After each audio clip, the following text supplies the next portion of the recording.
Ja, auch von mir vielen Dank, geehrte Gäste, dass Sie heute so zahlreich erschienen sind.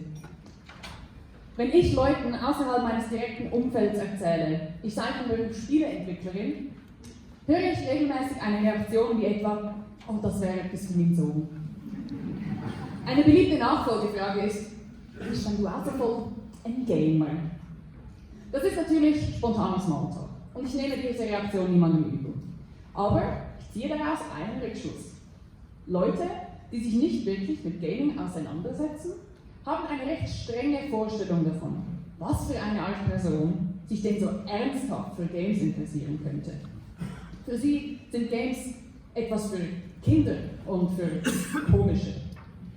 Ich bin selbst weder ein Kind, noch passe ich unbedingt in den Stereotypen des kellerwohnenden Hardcore-Nerds.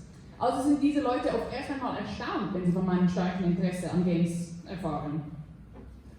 Wenn ich dann eine Gelegenheit habe, für so jemanden einen Einblick zu bieten in das ganze Medium Games, versuche ich meist, ihnen etwas mitzugeben, was sie sonst nicht unbedingt hören würden.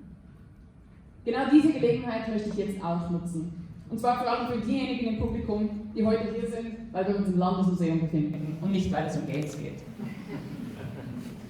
Um Sie zu überzeugen, dass das Medium Games für Sie persönlich Relevanz hat, könnte ich Ihnen erzählen, dass die Gaming-Industrie in 2019 weltweit fast 80 Milliarden Umsatz gemacht hat, ein paar hundert Millionen davon in der Schweiz, dass die Produktionskosten eines Spieles wie etwa GTA 5 etwa so hoch sind wie diejenigen von einem neuen Star Wars-Film, dass etwa jeder dritte Schweizer und jede Schweizerin regelmäßig Videospiele spielt, oder auch, dass Gaming längst nicht mehr nur Jungs und Männer anspricht, sondern die Geschlechterverteilung aller Gamer bereits seit Jahren wieder etwa ausgeglichen ist. Ich glaube aber, es ist interessanter, darauf aufmerksam zu machen, wie einflussreich Games eigentlich sind. Und zwar auf eine Art und Weise, die sich nicht unbedingt so leicht messen lässt in Zahlen und Statistiken. Games machen Gefühle. Sie frustrieren und motivieren, sie bringen uns Erfolge und Niederlagen, emotionale und narrative Höhepunkte. Erlebnisse, die ein Leben lang bei uns bleiben. Diese Gefühle prägen und inspirieren. Und wenn sie geteilt werden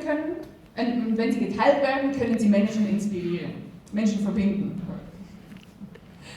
Sehr oft sehe ich Eltern, Großeltern, Onkel und Tanten, die sich zwar bewusst sind, dass Games eine riesige Rolle spielen im Leben eines jungen Menschen in ihrem Umfeld, aber sie stempeln dieses Interesse ab als zeitverschwenderisch und nutzlos, zu einem Grad, wie sie es nie tun würden, bei verwandten Unterhaltungsmedien wie Büchern, Filmen, Brett- oder Kartenspielen. Wer denkt, er oder sie sei kein Gamer, hat noch nicht das richtige Spiel für sich gefunden. Und ist sich nicht der weiten Diversität bewusst, die das Medium der digitalen Interaktivität anbietet. Es gibt Spiele, die sind komplex oder simpel, langsam oder schnell, gewaltfrei, autobiografisch, regen zum Nachdenken an, zur Bewegung oder zum Entspannen. Neben trainingsintensiven E-Sports und reaktionszeitbasierten Shootern gibt es eine unheimliche Breite an Spielen, die keinerlei Vorkenntnisse oder Fähigkeiten benötigen. Nicht einmal die Familiarität mit einem Controller. Und bevor Sie jetzt denken, ich wolle Ihnen hier erzählen, alle Games seien gut und wertvoll, das ist natürlich nicht mein Punkt.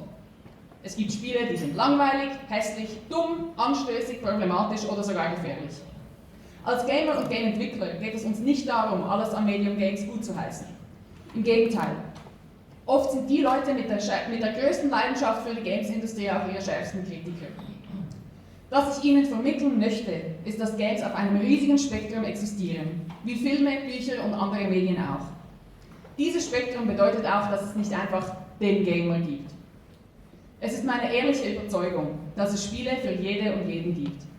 Und wenn das Spiel für Sie tatsächlich noch nicht existieren sollte, dann sollten Sie vielleicht selbst in die Game-Entwicklungsbranche einsteigen, denn offensichtlich bräuchten wir sie.